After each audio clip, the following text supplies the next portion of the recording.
भारत देश में 300 सांपों की प्रजातियां पाई जाती है और उसमें से मात्र 15 सांप ही जहरीले हैं। बकुला है, ये बकुला है। हाँ। इसको जैसे जो खेत का सोहनी होता है उसके दौरान इसको चोट लग गई। बड़े बड़े जो न्यूज वेबसाइट हैं हरिओम की स्टोरी उठाते हैं। गाय या वहाँ हो गई है, बस नेता जो लोग हैं उनको बस बोलने के लिए वो माता रह गई। राजनीतिक इस्तेमाल आप बोल रहे हैं कि हाँ। अभी हमारे साथ हैं snack man of Bihar Hariom.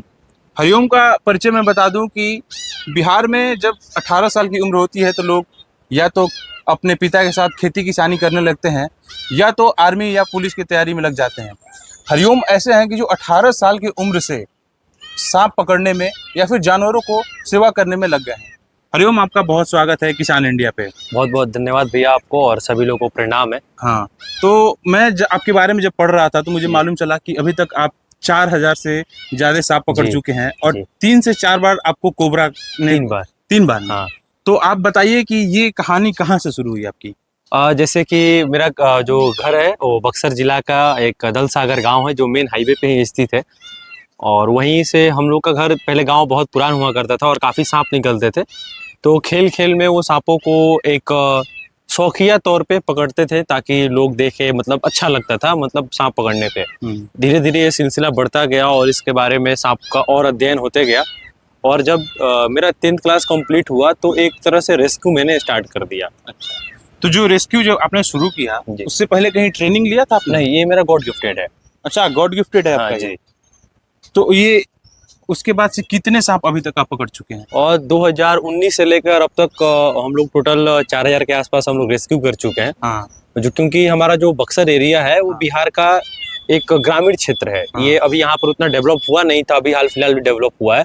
तो हमारे इधर बहुत ज्यादा ही सांप निकलते हैं और ये बाढ़ से भी प्रभावित एरिया है। तो इधर ज्यादा ही सांप निकलते हैं। अच्छा, तो ये बताइए, सांपों को लेके हमारे समाज में एक अफवाह है या फिर अंधविश्वास है कि सांप काट दे तो झाड़ फूक कराते हैं और मैंने पढ़ा कि आप इसके बारे में लोगों को अवेयर भी करते हैं। तो क्या इसकी सच्चाई है, पूरी बताइए। जैसे कि हमारे भारत देश में 300 सांपों की प्रजातियां पाई जाती है और उसमें से मात्र 15 सांप ही जहरीले हैं और 15 में जो 4 सांप होते हैं वो काफी ज्यादा खतरनाक होते हैं। उन 4 के चलते ही लोगों की जान जाती है और बाकी के जो जितने सांप है 285 सांप बिना जहर वाले हैं। अब होता क्या है कि लोगों के पास नॉलेज है ही नहीं और हमारे क्षेत्र में फिल्म के माध्यम से जो बहुत सारी अंधविश्वासें आई हैं हमारे ग्रामीण इलाकों में कि सांप काटता है तो लोग झरवाने के लिए चले जाते हैं, अंधविश्वास में चले जाते हैं।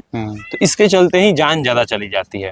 अगर देखा जाए तो हमारे पूरे भारत देश में बहुत ही कम जहरीले सांप पाए जाते हैं, ना के बराबर। मैंने पढ़ा था कि सांप काटने से ज्यादा लोग डर से हार्ट अटैक से जान चली हाँ, हार्ट अटैक से। जो जहरीले सांपों की संख्या है वो मात्र 2% है। फिर भी लोग भारत देश में सरकारी रिपोर्ट के अनुसार 1 लाख लोग मरते हैं। तो ये बहुत मतलब शिक्षा वाला और लोगों को वार्निश वाला करने वाला चीज है कि आप जागरूक होइए कि हॉस्पिटल में हर चीज के इलाज का व्यवस्था हो रहा है। अच्छा, तो ये बताइए कि आपकी सफर शुरू होती है सांपों को रेस्क्यू करने से जी, लेकिन आज हम देख रहे हैं कि जब आपके सेंटर पे आए हैं तो अलग अलग जानवरों को आप उठा के यहाँ पे लाते हैं और उनकी सेवा करते हैं। तो ये सब कहाँ से ख्याल आया आपके? और मैं 2021 में मध्य प्रदेश गया था। वहाँ पर एक हमारे सर हैं विवेक पगारे और वो वाइल्ड लाइफ के काफी एक्सपर्ट हैं। तो उनके माध्यम से ही सांपों के बारे में बहुत कुछ मुझे जानकारी भी मिली है। तो उन्होंने बोला कि जब तुम ये काम कर ही रहे हो तो पूरे वाइल्ड लाइफ के लिए करो ताकि सांप ही नहीं बाकी तुम सारे जानवरों को बचा सको। अब उसमें तुम्हारे कुत्ते भी आएंगे, बिल्ली भी आएंगी, बंदरे भी आएंगे और अनेक कई जानवर आएंगे। तो वहां से धीरे धीरे रेस्क्यू सेंटर हम लोग काम लगाए और आज काफी बड़ा हो चुका है। तो अभी आप कौन कौन से जानवरों को रेस्क्यू करते हैं?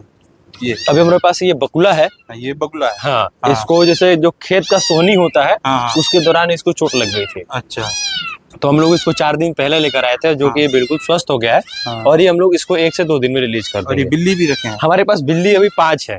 इसकी माँ को एक जर्मन शेफर्ड काट दिया था तो उसकी जान चली गई थी।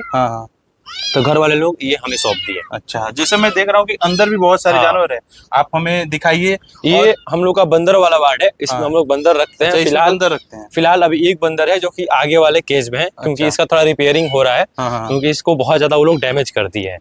ये जो हमारा बड़ा सा वार्ड है इसमें हम लोग डॉग्स रखते हैं। जो जितने प्रकार के घायल कुत्ते आते हैं वो रहते हैं। अच्छा। जैसे ये जो आप बच्चा देख रहे हैं ये पैरालिसिस है। ये जो बच्चा का पैर टूटा हुआ था जिसको रिकवरी होने में 2 महीना लगा है और ये धीरे धीरे ठीक हो रहा है। अच्छा, अब देखिए इसमें भी जो सबसे ज्यादा क्रिटिकल केस है उसमें इस बच्चे का है, दिखाइए इसको। और वो जो उधर बच्चा सोया है उसका है, उसको डिस्टेम्पर हुआ है और उसका अभी इलाज चल रहा है, लेकिन बहुत कम चांस है कि वो बच्चा ठीक हो पाएगा। बाकी इस बच्चे को भी डिस्टेम्पर हुआ था, इसको हल्का हल्का हिचकी आती है एक तरह से देखा जाए तो ये कुछ हद तक ठीक है। आप ये तस्वीर देखेंगे तो बड़े बड़े जो न्यूज वेबसाइट हैं हरिओम की स्टोरी उठाते हैं जी। द न्यूज 18 बिहार का हुआ, द प्रिंट का हुआ, बक्सर खबर बिहार की बात और भास्कर खास, हर बड़े बड़े जो वेबसाइट हैं हरिओम की स्टोरी को उठाते हैं। हरिओम, ये बताइए कि आप जो ये सेंटर चला रहे हैं जी, तो इसमें खर्च भी आते होंगे, तो आप कहाँ से अपनी खर्च को दिखाते हैं और फंडिंग कहाँ से आती है आपके? जैसे कि जब हम लोग कोई रेस्क्यू करते हैं, कोई जानवर घायल होता है तो उसका हम लोग एक छोटा सा वीडियो बनाते हैं ताकि वो दर्द को हम दूसरे के माध्यम से समझा पाए, वीडियो के माध्यम से, ताकि लोग जो आज हम सड़क पे निकलते हैं बस हमारी एक गलती के चलते कोई कुत्ता घायल हो जाता है और वहीं पर वो तड़प तड़प के मर जाता है, तो हम लोग छोटा छोटा वीडियो बनाते हैं ताकि लोग जागरूक हों कि हमें कैसे रहना चाहिए, इनको मारना नहीं चाहिए। तो उस वीडियो के माध्यम से कभी कभी बहुत। आप 18 साल से ये काम करना शुरू कर दिए थे और हाँ, अभी तक कर रहे हैं? अभी मेरा उम्र 24 साल है और पिछले 6 सालों से हम लोग लगातार ये काम कर रहे हैं। भविष्य में आपकी योजना क्या है? अभी भविष्य में योजना है, अभी तो हम लोग बंदर के लिए और कुत्तों के लिए रेस्क्यू सेंटर खोल दिए हैं। अभी हम लोग फिलहाल अभी जो देख रहे हैं प्रोजेक्ट है गौशाला के लेकर, क्योंकि हमारे क्षेत्र में गाय की संख्या, बछड़ों की संख्या बढ़ती जा रही है, जिसके चलते बहुत जगह गाय कटा भी रही हैं, जो कि हमारे भारत देश दूसरा बीफ का सबसे बड़ा प्रोडक्शन वाला देश बना है। जबकि भारत के गायों के बचाने की बात होती है। अब शायद गाय या वहां हो गई है, बस नेता जो लोग हैं उनको बस बोलने के लिए वो माता रह गई, लेकिन जो जमीनी स्तर पे गाय और बाकी सभी जानवरों के साथ बहुत दुष्ट व्यवहार हो रहा है। मतलब राजनीतिक इस्तेमाल आप बोल रहे हैं कि गायों की जाती है, की जा रही है। बाकी ऐसे जो ग्राउंड लेवल पे बहुत इनका जो दुष्ट व्यवहार किया जा रहा है किसी भी जानवर के साथ। मेरा मानना है कि अगर हम गाय को भगवान मानते हैं, उसके लिए गौरक्षा कर रहे हैं, तो क्यों ना हम कुत्ते और बिल्लियों के लिए भी करा जाए। हर जानवर तो हर इकोसिस्टम के लिए जरूरी है। तो ये लोगों की भावना हो गई है, लेकिन मेरे लिए कोई भी जानवर भगवान नहीं है, वो एक जानवर है जिसकी हम सेवा करना चाहते हैं। फिर हम आते हैं लौट के सांपों की कहानी पे। मैं ये जानना चाहता हूँ आपसे कि मैं देखता हूँ कि बिहार में या फिर हर जगह सांप निकलता है तो लोग डरते हैं और उसको मारने लगते हैं। कि हमारे सांप का भी जरूरत है हमारे इकोसिस्टम में, क्योंकि हमारा जो चेन है पूरा वो एक दूसरे से मिल के चलता है। साइंस में हम लोग बचपन में ये बात पढ़े हैं जी।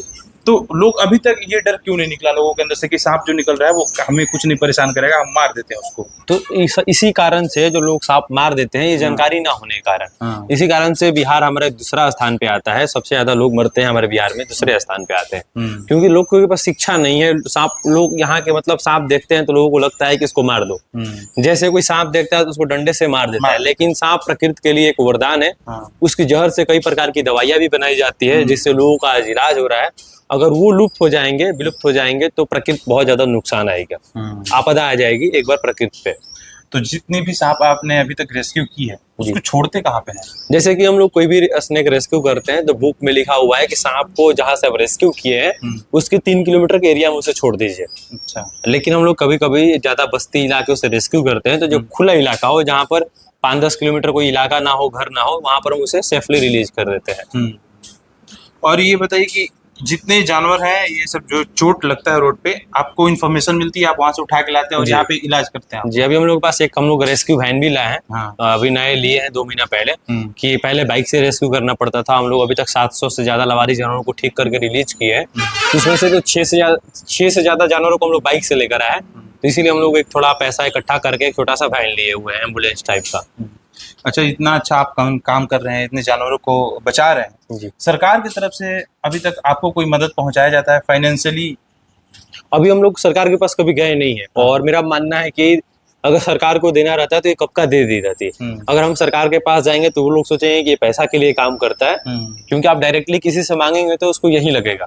इसलिए हम लोग, क्योंकि सेंटर चलाने के लिए हम लोग फाइनेंस की जरूरत होती है। हम लोग हर महीने 60,000 रुपये यहाँ खर्चा होता है, लेकिन हम लोग आज तक गवर्नमेंट से ये नहीं बोले हैं कि आप एक हमें इंजेक्शन दीजिए।